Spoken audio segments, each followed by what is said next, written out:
عملية التجمع ديت عملية طبعا مفيدة جدا، وفيها فيها نوع من أنواع الوفاء، فيها نوع من أنواع التواصل بين الأجيال.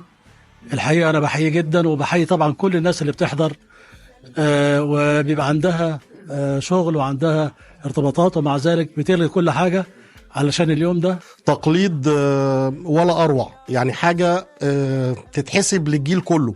أولا تتحسب لكباتننا الكبار طبعا، كابتن إبراهيم عبد الصمد والكابتن عادل والكابتن عماشة والدكتور ماجد وكل الناس والكابتن عبد الرحيم، وكلنا لازم نترحم على أبونا الروحي الدكتور محمود السايس، ربنا يرحمه ويحسن له ويغفر له، لأنه هو قبل ما يعمل لعيبة كرة كويسين عمل شخصيات كويسة، عمل شخصيات كفاية انها بعد 40 سنة موجودة مع بعض وواقفة في ظهر بعض. احنا معاكم في كل الماتشات، الحقيقة تقليد جميل، ونتمنى طبعا القائمين على العمل ده انه دايما يتكرر، لانه بيجمعنا بأحلى صحبة وبأحلى سنين عمرنا قضيناها في الملاعب. الحقيقة مجموعة من احسن المجاميع اللي الواحد اشتغل معاها، وطبعا واضح ان انتوا بعد حتى ما بطلتوا كلكم ما شاء الله باذن الله بتتقلدوا مناصب جميله، وده بيخلينا يعني الحاجات اللي احنا علمناها لكم الحقيقه طمر فيكم. فانا بحب بس اكرر ان الكباتن الكبار كان ليهم تأثير كبير جدا جدا جدا في كل واحد من النجوم اللي موجودين دلوقتي قدامنا، في مش بس في الناحية الفنية في الملعب، لا كمان في الناحية الشخصية وبناء الشخصية. فعشان كده الكابتن إبراهيم لما اتكلم قال لك الناس دي كلها كل واحد ما شاء الله في المكان بتاعه كبير. ما هو كبر ازاي؟ من خلال المدرسة الكبيرة اللي هي الأساسية اللي هي مدرسة النادي الأهلي. كل شكر لكباتننا الكبار، كابتن عادل وكابتن إبراهيم وكابتن فتحي، اللي اتعلمنا منهم خلال سنوات كتيرة، حاجات كبيرة، حاجات فادتنا في حياتنا كلنا. وزي ما قال الكابتن هادي، يمكن بيتنا الكبير النادي الأهلي هو السبب الأول والأخير في إن احنا النهاردة موجودين هنا عند المهندس داكر، لأنه زرع جوانا حاجات كبيرة، زرع جوانا حاجات حلوة مجمعانا لحد دلوقتي. كل سنة وانتم طيبين. في اليوم ده بنتمنى التوفيق للجميع، وبنشكرهم ان هم جم، وبندعي لهم ان كل واحد ربنا يوفقه في مجاله، وبنشكر كباتننا الكبار طبعا في وجودهم معانا، وبنشكرهم تاني حاجه ان زرعوا جوانا الحب، الزماله والصداقه والعيش والملح اللي بيننا. وجود كباتننا الكبار، وجود كباتننا اللعيبه، كباتننا الكبار في الفرقه على مدى الجيل ده، احنا دايما بنفتخر بيهم، ودايما اقول لهم كده يا جماعه احنا لينا حق عليكم، لينا حق عليكم بحكم العشره والسنين، لان احنا كنا معاكم وانتوا لسه صغيرين، واحنا كلنا لسه صغيرين، كان لسه ما كنتش نجم، ما الدنيا لسه ما شفتكش، كنا معاك، لينا مواقف، كلنا لينا مواقف مع بعض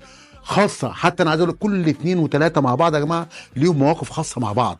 هتلاقي مثلا مواقف باقي الفرقه ما بتعرفهاش، تلاقي في مواقف بقى زعلنا، اللي زعل ما لعبش، اللي زعل اللي طلع بره السكور، اللي زعل ما مشي من النادي. احنا عناصر واجيال يا جماعه من 12 سنه لغايه 20 سنه. احنا النهارده في يوم رياضي حقيقي، لان بنعيد الذكريات الجميله اللي بيننا وبين بعض. فبنشكر طبعا صاحب الدعوه الكريمه الكابتن داكر، ودايما لما بنلاقي الكباتن الكبار اللي علمونا الكوره وعلمونا ازاي نمشي على الطريق الصحيح، زي الكابتن عادل طعيمه والكابتن ابراهيم عبد الصمد والكابتن فتحي عماشه، الحقيقه بتزيدنا فخر وعزه ان احنا فعلا جوه النادي الاهلي.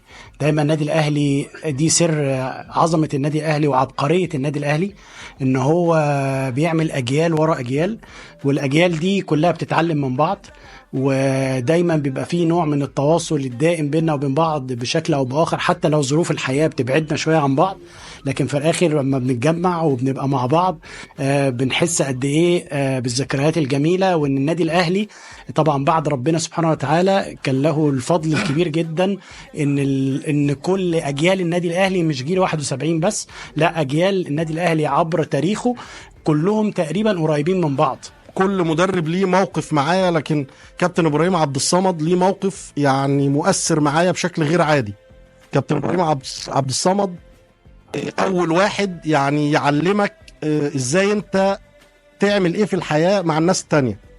انا والدي كان بيموت وكان في البيت، ولقيت الكابتن ابراهيم عبد الصمد جاي لي بيقول لي والدك هيتنقل المستشفى وهيروح في احسن مكان، والنادي الاهلي اللي هيكفل بكل حاجه.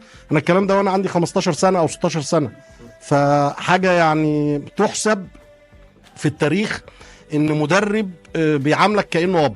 فاحنا كلنا بنتعلم من بعض. انا بشكركم على التجمع ده، يا رب يا رب ما نقطعهاش عاده.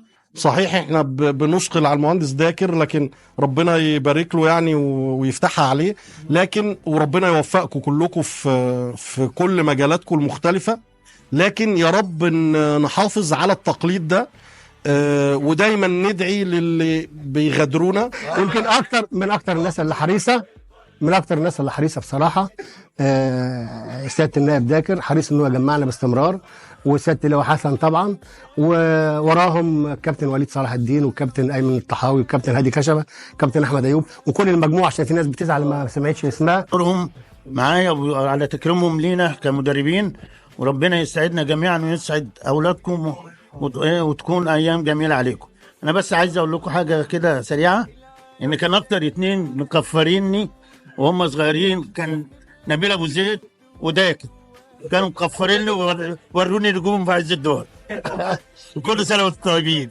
فانا اتمنى ان الناس كلها يعني تقرا الفاتحه لابهاتنا، ان ده شيء مهم قوي، لان هم دول اللي خلونا ان احنا نبقى رجاله كده، كانوا واقفين جنبينا وعرفونا يعني ايه نحترم كباتننا الكبار ونتعلم منهم حاجات كتيره جدا.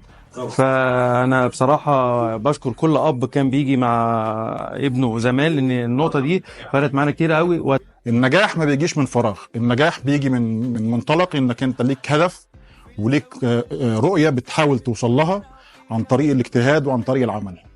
النادي الاهلي قدر يوصل لنا الرساله دي. كلنا في مجالنا اللي احنا وصلنا ليه ده بنينا على اللي اتعلمناه في النادي الاهلي. النادي الاهلي فعلا ورث لينا موروث تقيل جدا، انك انت دايما لما تيجي تتحط في مكان وتجيب سيرتك ان انت كنت في النادي الاهلي او حاجه زي كده، فخور جدا انت بتقول ان انا كنت بلعب في النادي الاهلي، حتى ولو على راي الدكتور مجدي، حتى ولو كان وقته بسيط. وانا النهارده من اسعد واحد في الدنيا ان انا بنقول كمان الاجيال التانية اللي في النادي الاهلي هيقلدونا ويعملوا زينا، لان احنا حبنا للنادي الاهلي يا جماعه مش بالكلام، احنا ممكن مش ظاهر بس احنا بنحب النادي الاهلي وبنعمل في كل الاستحقاقات الموجوده في النادي الاهلي احنا بنبقى موجودين. مش لازم نقول ان احنا بنعمل حاجه حبنا للنادي الاهلي. كل سنه وانتم طيبين ومتشكرين يا كباتن، شكرا ربنا يكرمك.